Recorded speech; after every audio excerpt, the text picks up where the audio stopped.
Assalamualaikum viewers, I'm Hina Mehjabeen. I hope you all will be fine.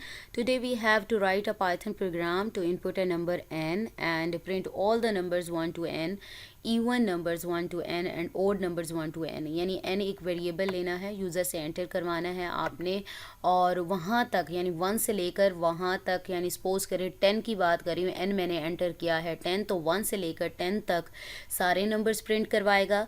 Then उनका में जो even numbers होंगे वो प्रिंट करवाना है और देन उन्हीं नंबर्स में 1 से लेकर वही 10 तक जो भी ऑड नंबर्स हैं वो प्रिंट करवाने हैं। और यहाँ पर एक नोट दिया हुआ है कि the program will use a loop, क्योंकि हम लूप्स वाला चैप्टर कर रहे हैं तो कंडीशन ये है कि आपने लूप्स यूज़ करने हैं। इसके लिए मेरे पास प्रोग्राम है, मैं आप लोगों को दिखा देती हूँ। फर्स्ट ऑफ ऑल हमें कहा गया है कि एक वेरिएबल लेना है n और वो यूज़र से एंटर करवानी है, इनपुट लेनी है। तो इनपुट के लिए क्या यूज़ करते हैं, इनपुट का फंक्शन यूज़ किया जाता है और उसका सिंटैक्स मैंने ऑलरेडी आप लोगों को बताया और काफ़ी बार यूज़ कर चुके हैं।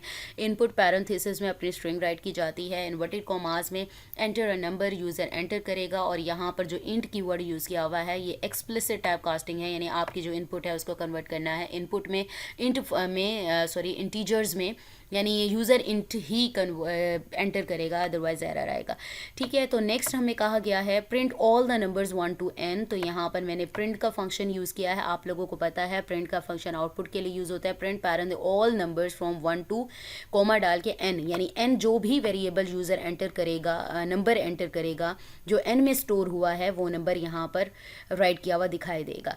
अब ये तो मैंने कर लिया, ठीक है, 1n तो कर लिया, लेकिन उसने इटरेट भी तो करवाना है, तो लूप्स यूज़ करेंगे। फॉर लूप यहाँ पर यूज़ करी हूँ और मैंने आप लोगों को 4 टाइप्स ऑफ हेडर्स बताए थे फॉर लूप के लिए और मैंने कहा था कि आप अपनी रिक्वायरमेंट के अकॉर्डिंग इसमें से जो हेडर लेना यूज़ करना चाहें कर सकते हैं। ये सेकेंड टाइप ऑफ हेडर है, इसमें क्या है, स्टार्टिंग वैल्यू यानी आई 4 कीवर्ड है, आई जो इंडेक्स वेरिएबल है और इन रेंज का फंक्शन है। आई की वैल्यू यानी फर्स्ट हमने जो स्टार्टिंग वैल्यू ली है 1 ली है और यहाँ पर जो एंडिंग वैल्यू है हमारे पास वो है n+1।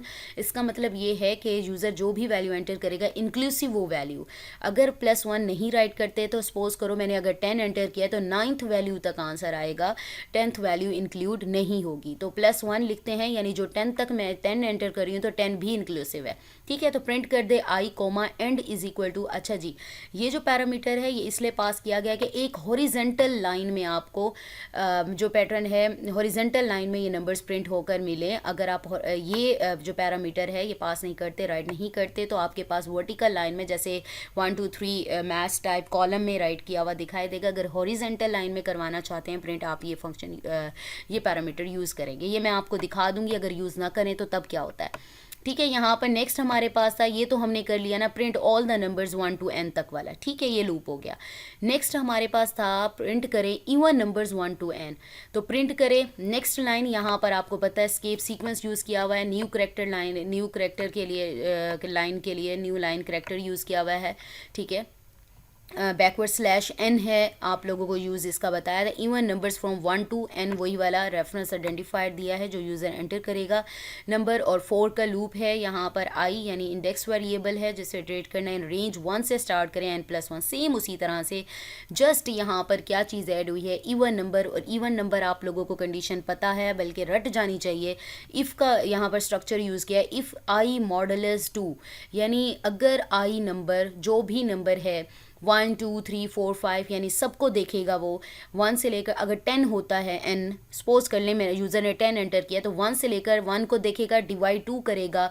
अगर कोई रिमाइंडर उसका 0 आता है यानी कुछ भी नहीं बचता तो वो क्या कहेगा कि ये इवन नंबर है, अदरवाइज़ वो क्या कहेगा, ओड नंबर है। लेकिन यहाँ पर मैंने अदरवाइज वाला कोई एल्स पार्ट नहीं लिखा, इवन नंबर है और दूसरा फिर प्रिंट कर देगा ओड नंबर का। ओड नंबर में क्या है, वही चीज़ आ रही है, अगर ये चीज़ रिमाइंडर इसका इक्वल नहीं होता, नॉट इक्वल टू का कंपाउंड असाइनमेंट ऑपरेटर यूज़ किया हुआ है, नॉट इक्वल टू का साइन है, ये नॉट इक्वल टू 0, अगर उसका रिमाइंडर 0 के इक्वल नहीं आता तो वो प्रिंट कर दे क्या है कि ये ओड नंबर है।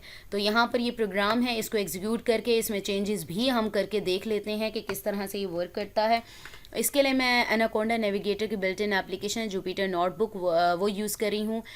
इसे लॉन्च करना है, इस टाइप का इंटरफेस ओपन हो जाएगा और ऑलरेडी मैंने आप लोगों को कहा है आपके पास जो भी पाइथन IDE है अवेलेबल वो यूटिलाइज़ करें। और मेरे पास यही अवेलेबल है, डेस्कटॉप एप्लीकेशन ऑफलाइन यूज़ होती है इसलिए मैं इसको ही यूज़ करती हूँ। और यहाँ पर आपने क्या करना है, सिंपल प्रोग्राम्स के लिए ये अच्छी है। तो यहाँ पर अपना कोड राइट करें, यहाँ पर आपके पास कोड है, एंटर मैंने कहा था 10 कर रही हूँ, तो यहाँ पर देखें एंटर अ नंबर 10 किया, all the numbers from 1 to, मैंने n लिखा था, n क्या है यहाँ पर 10 है, 1 से लेकर देखो 10 तक उसने नंबर्स प्रिंट कर दिए। फिर उसने मैंने कंडीशन दी थी कि क्या हो 1 से n 10 तक तो हो, लेकिन ये देखना है कि डिवाइड करें 2 से तो रिमाइंडर 0 आए, तो क्या कह दे कि वो प्रिंट क्या करना है, इवन नंबर्स हैं। देखिए 2 4 6 8 10 उसने इवन नंबर्स बता दिए। ऑड में मैंने कहा था नॉट इक्वल टू 0 हो रिमाइंडर, तो हमारे पास ये ऑड नंबर्स आ जाएंगे। अच्छा, ये मैंने कहा था कि आपको ना इसको चेंज करके दिखाती हूँ, ये जो ये पैरामीटर यूज़ किया है, अगर इस पैरामीटर को यूज़ नहीं करते या फिर इसको +1 को यूज़ नहीं करते तो क्या होता है। यहाँ पर मैंने कहा था कि इंक्लूसिव वो वैल्यू, अब यहाँ पर मैंने 10 किया था, तो n यहाँ पर देखें, यहाँ पर अगर मैं करूँ तो ये देखो 10 किया है, तो यहाँ देखें आपके पास 9 तक वैल्यूज़ आई हैं, देख रहे हैं 9 तक वैल्यूज़ आ रही हैं, ठीक है। तो यहाँ पर भी अगर कर देती हूँ, ये देखो ये भी ख़त्म कर दें और ये भी ख़त्म कर दें, तो अब रन करें, देखिए 10 करती हूँ तो 9 तक ही आपके पास सारा आएगा। ये देखो 1 से 10 तक तो लिख दिया उसने, लेकिन 9 तक दिखा रहा है, 9 तक ही दिखा रहा है, ठीक हो गया। लेकिन अगर मैं इसको वैसे ही कर देती हूँ, और एक और चीज़ मैंने आप लोगों को दिखानी थी, ये अगर चीज़ यूज़ नहीं करते तो किस तरह का दिखाता है वो। ये देखो इसको हटा दो और यहाँ पर देखें क्या होता है, 10 करें और यहाँ देखें ऑल द नंबर्स, ये देखो 1 2 3 4 9, और बाकी देखो जहाँ पर ये पैरामीटर यूज़ किया हुआ था, और वहाँ पर देखें हॉरिजेंटल रो में आ रही है, हॉरिजेंटल लाइन में आ रही है, हॉरिजेंटल यानी रो वाइज आ रही है। यहाँ देखें ये आ रहा है, और यहाँ देखो जहाँ पर यूज़ नहीं किया तो वो क्या है, वर्टिकल लाइन में आ रहा है, तो वो ज़्यादा स्पेस लेता है। अगर यूज़ ना करना चाहें तो आपकी मर्ज़ी है, यूज़ करना चाहें तो कर सकते हैं। यहाँ पर सब में हटा दूँ तो क्या होता है, ठीक है, आपकी मर्ज़ी है, जगह बचा लें या फिर काम कर लें, ठीक है। यहाँ पर देखें क्या होता है, 10 है, 10 इसलिए करी हूँ क्योंकि मैंने इसी को यूज़ किया हुआ था। ये देखो, ये देख रहे हैं आप, इस तरह से भी कर सकते हैं, आपकी मर्ज़ी है। आप यहाँ पर 10 ना लिखें। अच्छा जी, यहाँ पर वही प्रोग्राम राइट कर देते हैं जो मैंने पहले राइट किया हुआ था, और यहाँ पर देखें रन करें इसे, 10 नहीं हम 30 तक कर लेते हैं। ये लें 1 से लेकर देखें 30 तक उसने नंबर्स दे दिए हमें, फिर उसमें से इवन नंबर्स ले लिए, इंक्लूसिव वो 30 भी आ रहा है, ऑड नंबर्स ले लिए, इस तरह से प्रिंट करवा सकते हैं। So we have completed our today's program here. मुझे अपनी दुआ में याद रखिएगा, अपना ख्याल रखिएगा, टेक केयर, अल्लाह हाफिज़।